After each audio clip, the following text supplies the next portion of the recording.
Today, we're diving into the pretty remarkable story of how a simple student idea blossomed into a full-blown professional movement. And it all started in a chat group. So how does that even happen? How does a student's little WhatsApp group become a global movement? I mean, that's the big question here, right? It's really a story about community, a ton of passion, and just how powerful a simple idea can be when it's done right. Okay, so every great movement has an origin story. And this one, well, it's no different. It kicks off, like a lot of great ideas do, with just one person trying to solve a pretty common problem. And here's the thing, it didn't start with a huge budget or some big corporate sponsorship. Nope, it was just one physiotherapy student, Dr. Huzaifa Yaman at Yenapoya University. He saw a need his friends and classmates had, and he decided to step up and do something about it. So picture this, about 2.5 years ago, it's just a small WhatsApp group.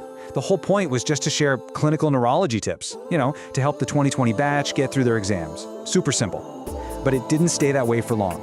We fast forward to January 2025, and that's when things just ignite. The group gets a brand new identity, a new name, PhysioTags. And they kick off this new tradition that would basically become the heartbeat of the whole thing, the monthly knowledge hunt. And this right here, this is the turning point. This is where it goes from just a casual study group to something more, something with a real identity and big ambitions. It's the moment it transforms into a real community movement. But one person almost never builds something like this alone. Right from the get-go, Dr. Huzaifa had some key people with him. Dr. Mohammed Taha was there early on, really helping to shape the vision. And Dr. Adam Rajthala became this absolute pillar, hosting a ton of their key events. By 2025, a whole dedicated team was in place, ready to push this thing forward. Okay, this date is a big deal. January 27th, 2025. This is the day PhysioTags officially went public. They launched on Instagram and basically planted their flag, telling the world exactly who they were and what they were setting out to do. And get this is a quote from their very first post. It's so much more than just a welcome to our page message, it's a full-on mission statement. They talk about being a growing community and their belief in continuous learning and collaboration.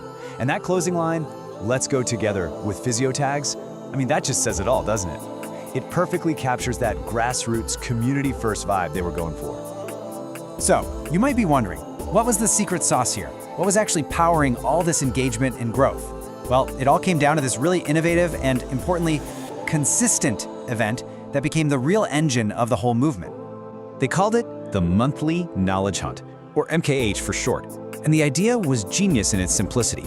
Just 1 hour, once a month. And the goal wasn't just to dump a bunch of information on people. No, the whole point was to make learning alive, interactive, and something you'd actually remember.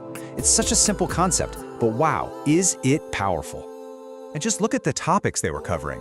This is what I think is so cool. Of course, they had the essential clinical stuff, low back pain, stroke rehab, and they also tackled really important professional things like ethics. But then, and this is my favorite part, they did meme review sessions with expert commentary. I mean, come on, how brilliant is that? It just goes to show they got their audience. They knew how to blend serious education with a bit of fun and culture. Okay, so as the community started to really take off, they quickly realized that one single group just wasn't going to cut it anymore. They needed to think bigger.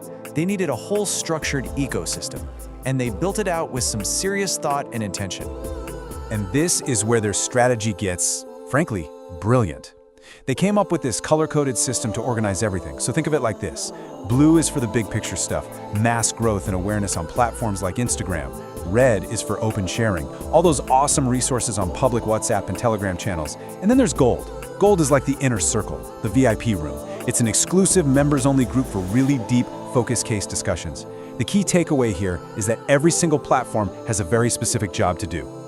And let's talk about that red platform for a second. The resource sharing one, it's not just a few files, it's become a massive digital library.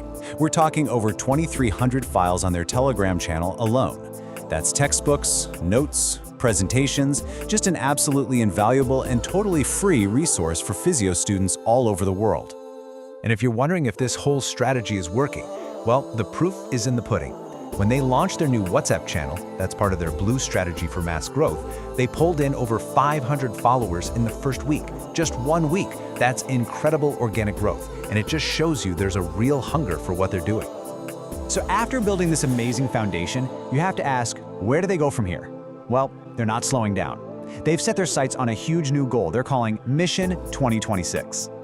And their framework for 2026 is super clear and strategic. Step 1, launch some paid webinars to make the whole thing sustainable for the long run. Makes sense. Step 2, take the community from online to offline, hosting real in-person events to engage people locally. And step 3, the big one, achieve true global reach and connect physiotherapy professionals from all corners of the world. It's literally a roadmap for going from a small chat group to a global institution. And all of this leaves us with one last really powerful thought.